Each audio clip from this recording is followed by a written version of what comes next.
Hello friends. More than ever, it has become critical to organize and orchestrate work by design and not by default. Our societies have been structured around commerce, and the synergies and systems are all designed to meet the organization and orchestration around that structure. And now, we come to a critical juncture on our planet when all that becomes irrelevant. This is where the application of a fresh lens is critical on the term design thinking. In the 10 episodes starting with this one, we will help demystify design for you. Please hit the subscribe button to access all our content and the bell icon for each of the episodes to be delivered to you on demand. This is a movement and your perspectives are important. Your comments and feedback will be a great help for everyone. Please feel free to share these videos socially so that your circle of friends and colleagues and loved ones can benefit as well. In this episode, we will explore the history of design and its many associations. Design is more than just aesthetics. It is about intention. Without context, design is hollow. To stay relevant, we must continuously seek out new knowledge and strive for excellence in all aspects of design. Thinking planes. Thinking cars. Thinking phone. Businesses are thinking. Factories are thinking. Distribution plants are thinking. Plant plants are thinking. Hospitals are thinking. The origins of design as a discipline was industrial, followed closely by product design. The advent of internet forced process design that led to the much-touted design thinking.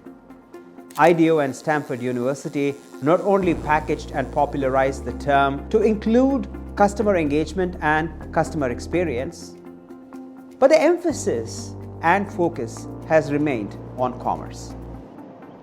Design is what works is how Steve Jobs famously defined design. We don't really talk about design a lot around here. We actually just talk about how things work. At Giga Technologies, we define it as intent. Any work we produce should be driven by intent, and intent has to be associated to a context. Design is usually and inherently constrained, caused by the availability or non-availability of data, talent, materials and resources, financial capital, and infrastructure in unison. This is where design thinking comes into play ahead of design. To be able to visualize an unconstrained, holistic engagement and experience with customers and consumers alike, where the products and services are aligned across the life cycle and not the other way around. Constraints should be eliminated to the extent possible before designing a product or service. Why?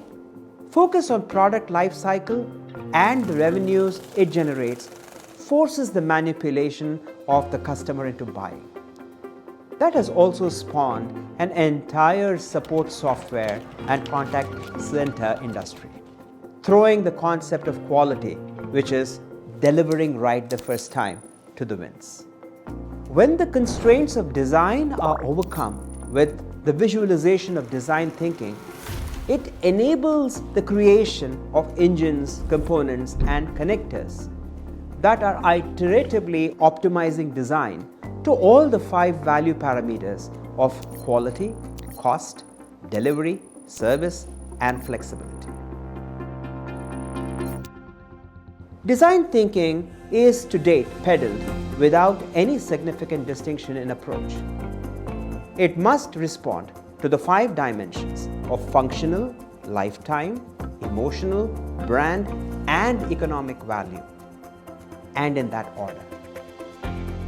Whether it is a cure for cancer or a way to prevent another pandemic, a way to protect the oceans from plastic and dumping of toxic wastes, or bringing internet access to the remotest of places on the planet, the human thinking needs to rewire beyond commerce.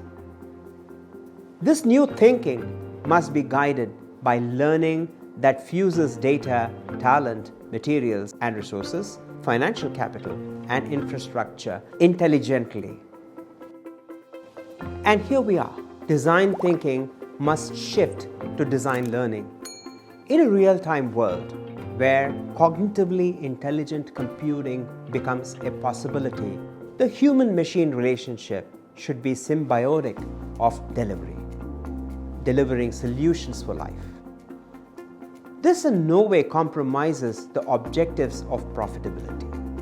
The lens of learning needs to magnify the thinking to make design work with as minimal constraints as possible.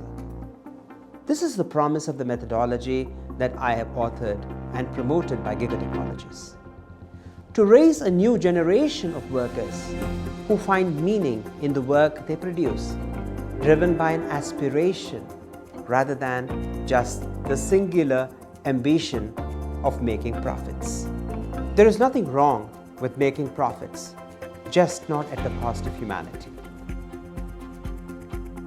In the next episode, we will dig deeper into how distinctive design learning is as opposed to the conventionally understood design thinking and how it can make a real impact on life. See you again next Tuesday.